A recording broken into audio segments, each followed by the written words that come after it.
البلد يعيش مأساة. نحن بلبنان خلينا نكون واضحين، السلطة للشيعة. بدك ترحم أولادك، اعرف مرضك وين.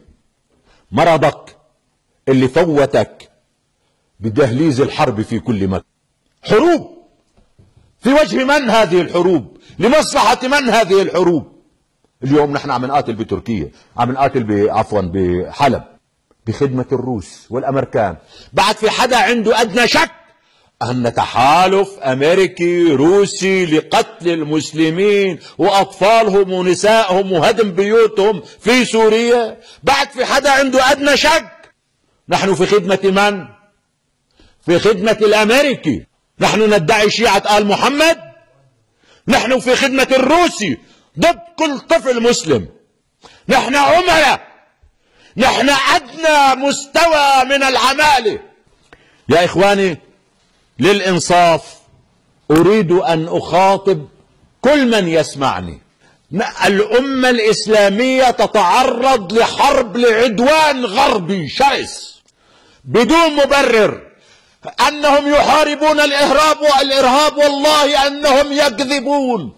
هم صنعوا هذا الإرهاب فقط ليحاربون باسمه. هم صنعوا هذا الإرهاب لينهبوا بلادنا باسمه، ليقتلوا أطفالنا باسمه. حلب اليوم تدمر كبرلين. الطائرات لا تغيب عن سمائها، يقصف أطفالها ليلا نهارا. الطيران الأمريكي والطيران الروسي متحالفان على أطفال المسلمين. هذه الحقيقة. إذا كان في شريف، إذا كان في واحد يؤمن أن لا إله إلا الله فليتب، ليعود عن غيه، ليرجع إلى ربه، لا يكون أداة في يد الأمريكيين والروس، لا يكون خائنا لأهله، لا يكون عدوا لأطفال المسلمين، لا يكون عدوا للقرآن ولنبيه. من يكون مع هؤلاء إن كانوا أمريكان أو روس أقسم لكم بالله عدو ندمر بلادنا في خدمة الآخرين. ليش الأمريكي والروسي بده يدمرونا؟ ليش؟ يا أخي فهمنا، بغض النظر فهمنا في داعش. طيب هذا الأطفال هون شو في؟ طيب إذا كانت هاي الدول عن صحيح عم تفكر، المفترض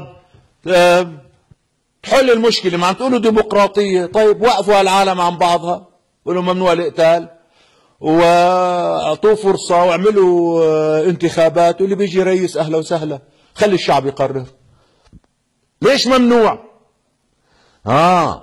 بدكن حاكم قد الصباط تبعكم. بدكن حاكم مثل حاكم بغداد، حرامي يمزق يقتل ينهب ويعطيكم وانتم عايشين. ما بكن حكام لإلنا هيك. ولهذا حاكم مثل أردوغان تعملوا عليه انقلاب. في كلام شعبي منتشر جدا انه كانوا مجهزين طيارات فيها دولارات بالمليارات وفيها ايضا سبائك ذهبية، على اساس اذا كمشوا او قتلوه لاردوغان ويجي يقولوا كاين هربين وكمشنيه ليكو سرق البلد وفيلل. قام هو شيلهم واخذهم على خزنة الدولة. هلا المصاري منين جايه؟ بعضهم عم يشير الى بعض الدول العربية.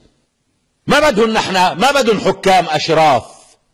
لا، بسوريا ممنوع يكون حاكم شريف، لازم يكون حاكم جاي من تحت الصباط الامريكي، هيك بصراحة. وبليبيا نفس الشيء، وبمصر مثل اسمها مصر. بدك تركض لعند الروسي تصير خادم لإله، بدك تركض لعند الامريكي تصير خادم لإله، ثم بالتالي كلكم تتآمروا على الرجل وبتدكوه بالحبس، قالوا صار مجرم، بتجيبوا ضابط اسرائيلي 100% ليحكم مصر، تنبسطوا كلكم. هلا ما حدا يقول لي لا نحن ما كنا ضد مرسي، كنتوا ضد مرسي وكنتوا شركاء في الانقلاب عليه وطبلتوا وفرحتوا كتير وقت اللي دكوه بالحبس، وهلا كنتوا فرحانين ولو لو اردوغان كان راح على الحبس او على الموت او على المقبره. لحتى كل المنطقه تصير العراق وتصير ليبيا وتصير سوريا وتصير كل هالمنطقة هاي. والفساد في العراق أشد وأخطر وأخوف وأعظم من الحرب الأهلية الدائرة فيه. وبالمناسبة أن يعني التيار الديني الشيعي حاكم، عمايم، جبهات محروقة من كثرة السجود.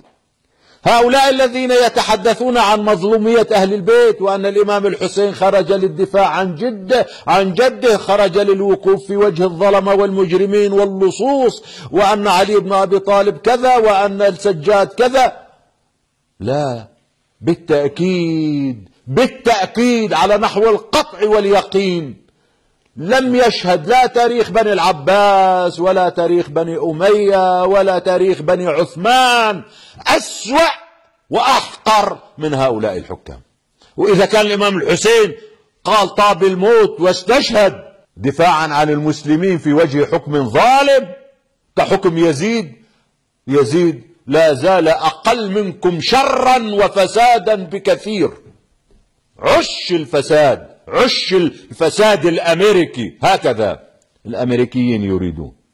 الحقيقة نحن باسم التشيع وباسم التسنن نسكت عن كل الآثام، نسكت عن كل الجرائم، نرتكب كل الحماقات، ندمر بلادنا، نقدمها سائغة لكل كلاب الأرض فقط لأنه أنا شيعي وأنت سني. نحن نعرف أفسد من عليها حكام العراق، أفسد نظام، أحقر نظام، أشنع نظام هو النظام العراقي. طبعا يعني هلا لا تقول بأنه العراقيين ما فيهم رجال وما فيهم كرامات وما فيهم أمان، لا، بس الأمريكي في بلادنا يريد أن يكون الحكام هكذا، لصوص، قذرين، سفه.